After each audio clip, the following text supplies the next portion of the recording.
Assalamualaikum warahmatullahi wabarakatuh. Ketemu lagi bersama Ibu Tri.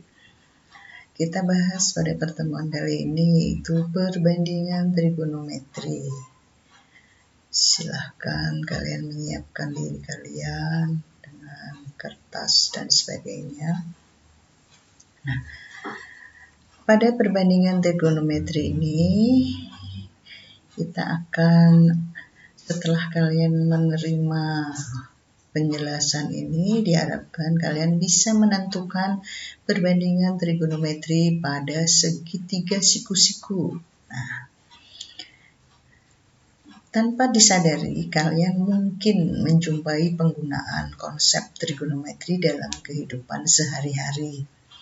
Misalnya di sini ada seorang pengamat ingin mengetahui ketinggian semburan awan panas yang disebabkan oleh letusan gunung berapi. Kemudian seorang ahli botani ingin mengetahui tinggi pohon kelapa. Bagaimana caranya?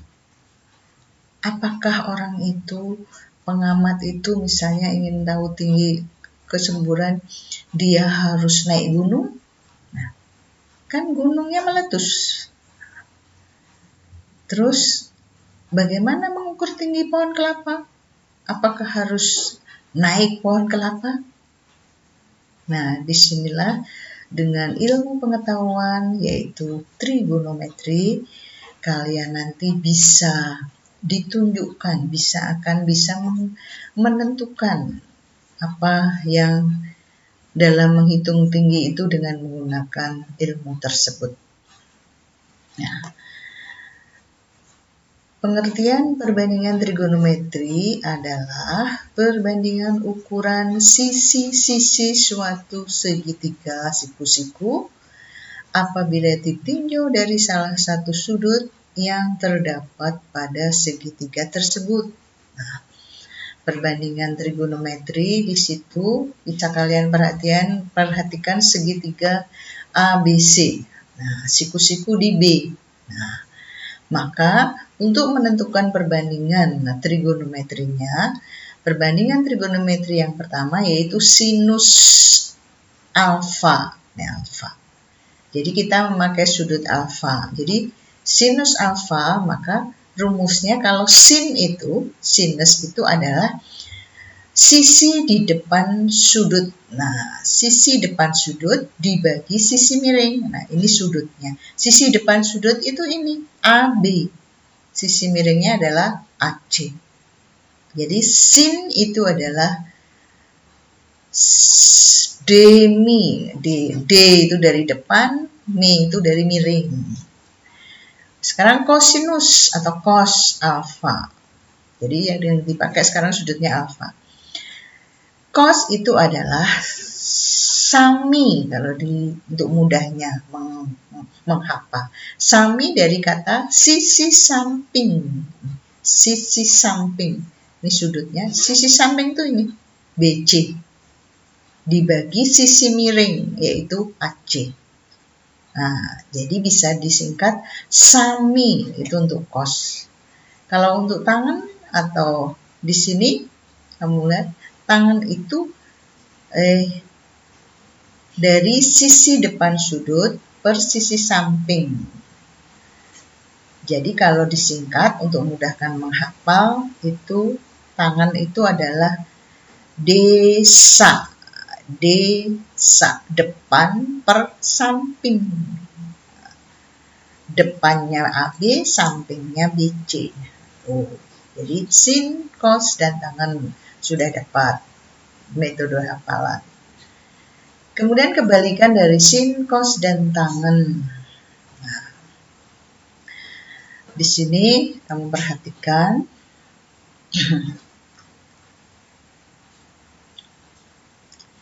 kebalikan dari sin cos itu adalah sekan atau sepersin itu adalah sekan.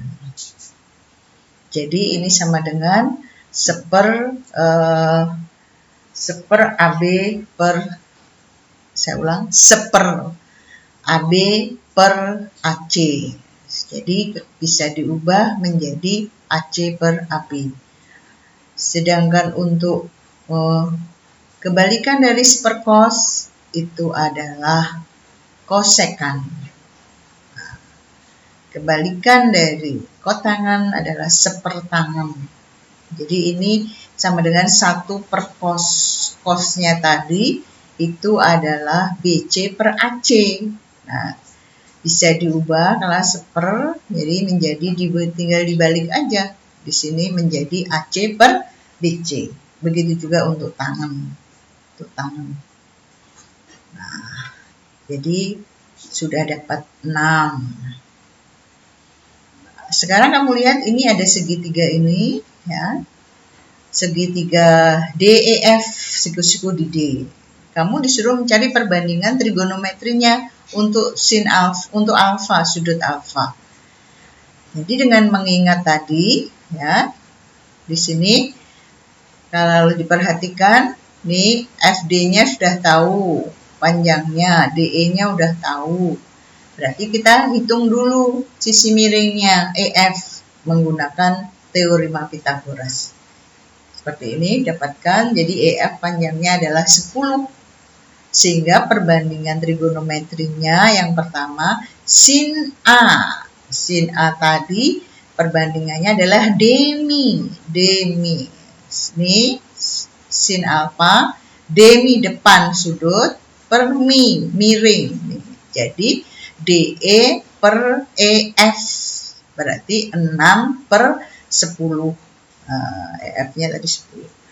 Sekarang kos tadi kita hafalannya adalah, untuk memudahkan, adalah samping. Ini samping sudut 8. Miring EF 10, berarti 8 per 10.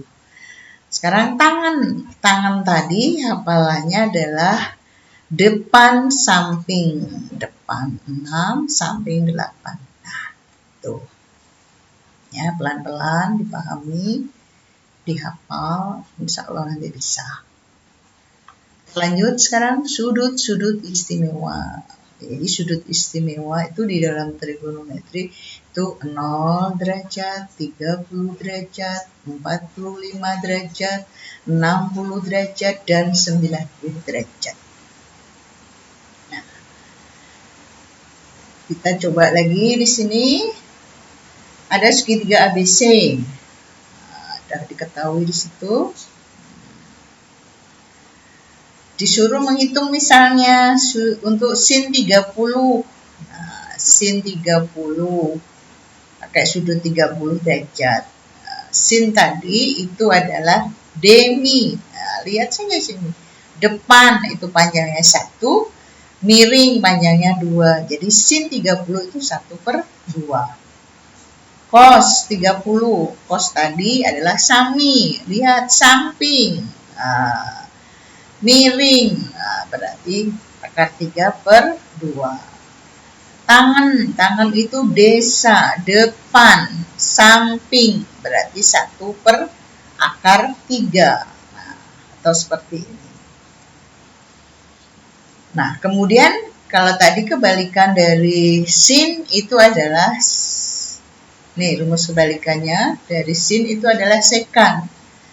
Sekan 30 itu berapa? Ya berarti sekan dari 30 itu nilainya adalah kebalikan dari setengah, yaitu 1 per 1 per 2. Itu berarti sama dengan 2 per 1. Dibalik, ini setengah berarti sama dengan 2 per 1. Sekarang kebalikan dari cos itu kosekan. Jadi kosekan itu nilainya kebalikan dari cos.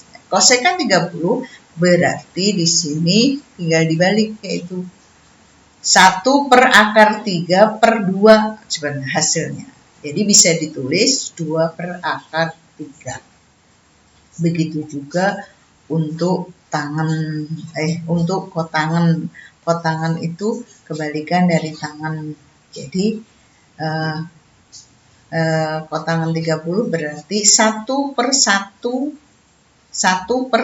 per akar 3. Seper ini bisa ditulis menjadi akar 3/1. 1 tidak ditulis. Gimana? Agak bingung? Nggak apa-apa. Berarti bingung itu menunjukkan kamu berpikir. Sekarang di sini segitiga siku-siku PQR. Nah, kamu lihat sin 45. Sin itu demi.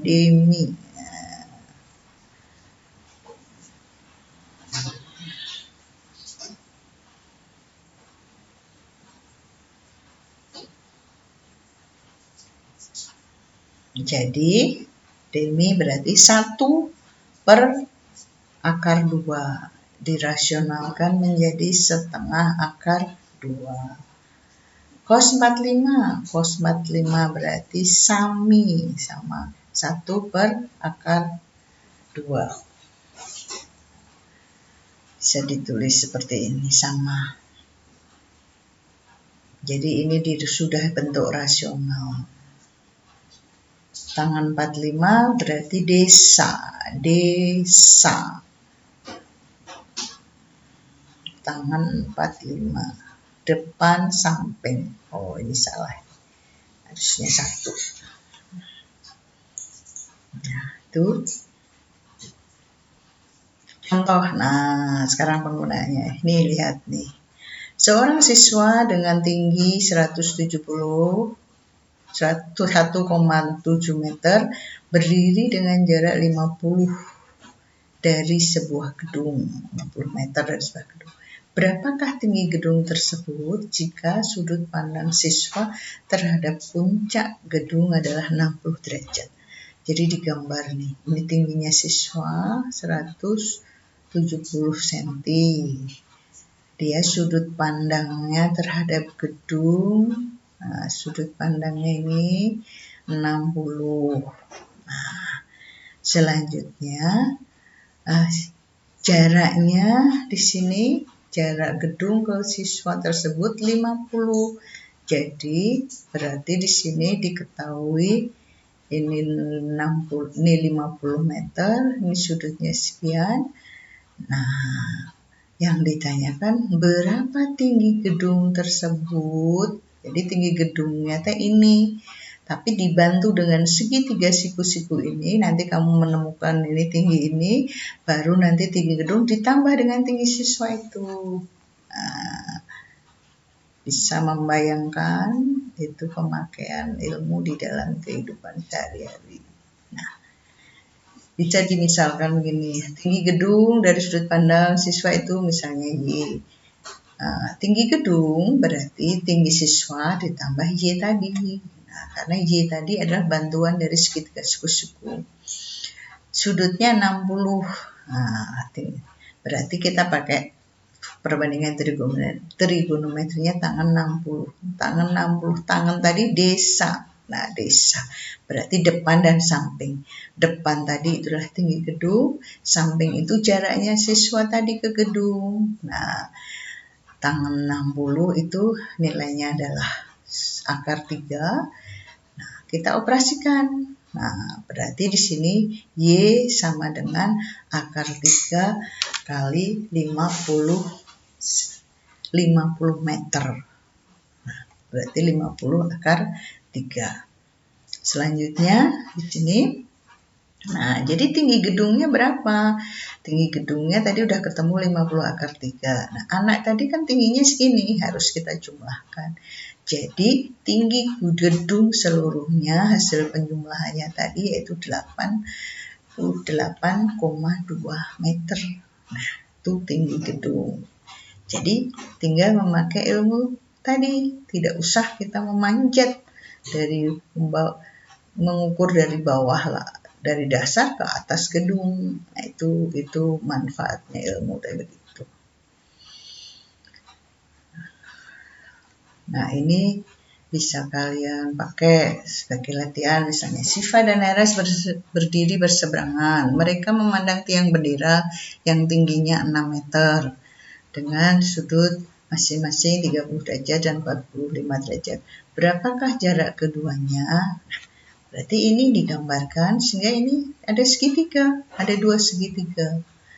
Nah, maka kalian bisa menghitung jarak keduanya, berarti jarak Siva, jarak Nares itu berapa. Ini kita hitung sendiri, ini kita hitung sendiri, baru nanti dijumlahkan.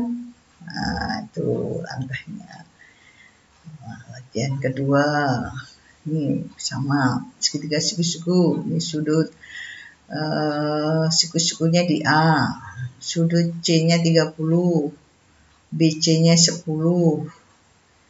Berapa tingginya ini? Nah, ini juga bisa dihitung. Nah, kalau ini 90, ini 30, nah berarti di sini